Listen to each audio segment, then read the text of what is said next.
நம்முடைய பெண்களுக்காக விடியல் பயணத்தை உருவாக்கி தந்திருக்கக்கூடிய ஆட்சி நம்முடைய திராவிட முன்னேற்ற கழக ஆட்சி. அதே போல கல்லூரியில போய் படிக்கக்கூடிய நம்முடைய வீட்டு பிள்ளைகள் புதுமை பெண் தமிழ் புதல்வன் என்ற திட்டத்தின் வழியாக கல்லூரியில போய் படிக்கும் போது அவங்களுக்கு மாதம் 1000 ரூபாய் வழங்கப்படுகிறது. ஆட்சிக்கு வந்தவுடன் அடுத்த முறை இன்னும் 1 மாசத்துல 2 மாசத்துல வந்துருவோம். வந்தவுடன் அது 1500 ரூபாயாக உயர்த்தி வழங்கப்படும். அதே போல லேப்டாப் அதை நிறுத்தினது பழனிசாமி. மறுபடியும் அந்த திட்டத்தை துவங்கி வைத்திருப்பது நம்முடைய முதலமைச்சர் அண்ணன் தளபதி அவர்கள். அடுத்த முறை ஆட்சி பொறுப்பிற்கு வந்தவுடன் அடுத்த 5 வருஷத்துல 35 லட்சம் இளைஞர்களுக்கு இளம் பெண்களுக்கு லேப்டாப்புகள் வழங்கப்படும் என்பதை இங்கே வாக்குறுதியாக தந்திருக்கிறோம்.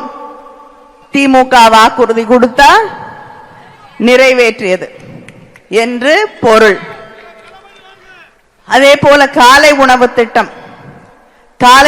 திட்டம் இன்னைக்கு 5வது வகுப்பு வரை இருக்கக்கூடிய பிள்ளைகளுக்கு வழங்கப்படுகிறது. அடுத்த முறை ஆட்சிக்கு வந்தவுடனே அது 8வது வகுப்பு வரை இருக்கக்கூடிய பிள்ளைகளுக்கு வழங்கப்படும். நம்ம வீட்டுல படிச்சுட்டு வேலைக்கு போகணும்னு வேலை தேடக்கூடிய இளைஞர்கள் வேலை கிடைக்கிறதுக்கு ஒரு 6 மாசம் ஆகும், 5-6 மாசம் ஆகும். அந்த நேரத்துல சோர்ந்து போய்விடக் கூடாது என்பதற்காக அவங்களுக்கு வேலைக்கான பயிற்சிகள் வழங்கப்படும். அந்த பயிற்சி வழங்கக்கூடிய அதே நேரத்தில் அவங்களுக்கும் 1500 ரூபாய் உயர்த்தி வழங்கப்படும். அது மட்டும் இல்லாமல் நம்முடைய முதலமைச்சருடைய காப்பீட்டு திட்டம், அந்த காப்பீட்டு திட்டத்துடைய வருமான உச்சவரம்பு 5 லட்சமாக உயர்த்தப்பட்டிருக்கிறது. அது மட்டும் இல்லாமல் இப்ப 5 லட்சம் காப்பீட்டு தொகை ஆட்சிக்கு வந்த பிறகு அது 10 லட்சம் ரூபாயாக உயர்த்தி வழங்கப்படும்.